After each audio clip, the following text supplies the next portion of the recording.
Hello, my name is Kathy Martin and I'm the creator of prealgebrateachers.com. I help middle school math teachers inspire and engage their students inside the classroom so we can still have a life outside the classroom.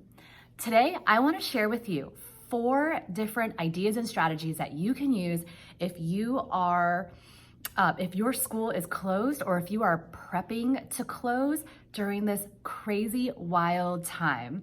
So what I actually have for you today is a freebie of 2 weeks worth, so 10 school days worth of activities, PowerPoints, and resources for you to use for your students to make your life and your students' lives easier so you can continue to teach if your school is closing. So if you're interested in that, click the link above or below this video, depending on how you're watching it, to grab it right now. Okay, let's jump in.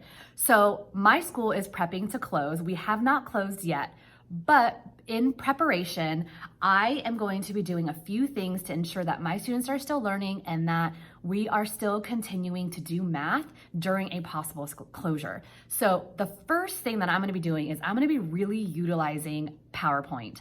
I know so many teachers in so many different districts, depending on where you're at, are really utilizing like Google Classroom and stuff like that. And I have nothing against Google Classroom. I just struggle with it because many of my students do not have internet access at home. They do not have access to a computer at home. So that is my personal reason why I choose not to do Google Classroom. However, PowerPoint is great because if I have students who do have internet access, I can upload PowerPoints. For them, or if they don't, I can print out my PowerPoints for students who need, physical hard copies of notes. So I'm going to be fully utilizing PowerPoints during this time, and I encourage you to do the same.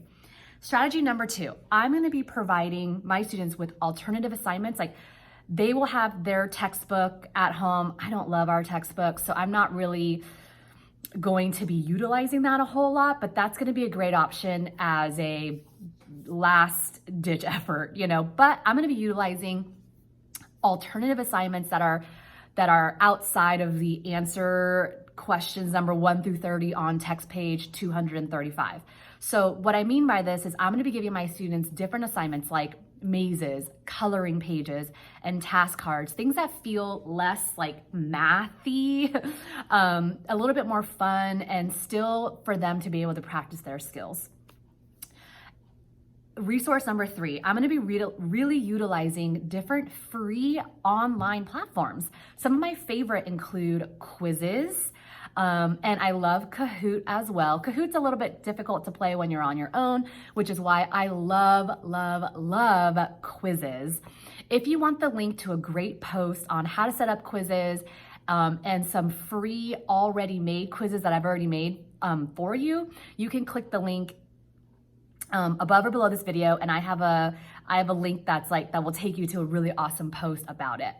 And another free resource that I just wanted to recommend for you is Khan Academy. If you need some video tutorials, if your students need some video tutorials, it's a great resource as well. And then lastly, number 4, I'm going to be really utilizing this time to have my students really practice first aid testing. I'm going to be giving them lots and lots of review material so that they can use this time to go back and practice some of those old skills that they haven't seen in a while. If you click the link above or below this video, depending on how you're watching it, and you grab today's freebie with my 10 days of free resources for you, I've included some really good test prep materials for you, which includes our Tic Tac Math Spiral Review, which covers many state standards. The full entire resource covers every single 6th, 7th, and 8th grade standard, but what I've given you today is just a quick little starter. So it's a great way for me to have my students start prepping for state tests, because that's still coming regardless of school closure, and it gives them an opportunity to still do math, still practice for the tests, and still be in that mathematical mindset even with schools closing or possible school closures. So I hope that you are staying healthy, being safe, And I hope that we can all return to the classroom sooner than later so that we can all return to our full normal routine. Again, if you're interested in downloading my freebie today, which is 2 weeks, 10 days full, or 10 days worth of lesson plans, PowerPoints. I'm giving you a bunch of PowerPoints so you can use for your students. There's extra resources in there. There's test prep materials. It's just to help you get through this crazy school closure time. Again, click the link above or below this video, depending on how you're watching it, if you like that resource. Until next time, see you soon. Bye.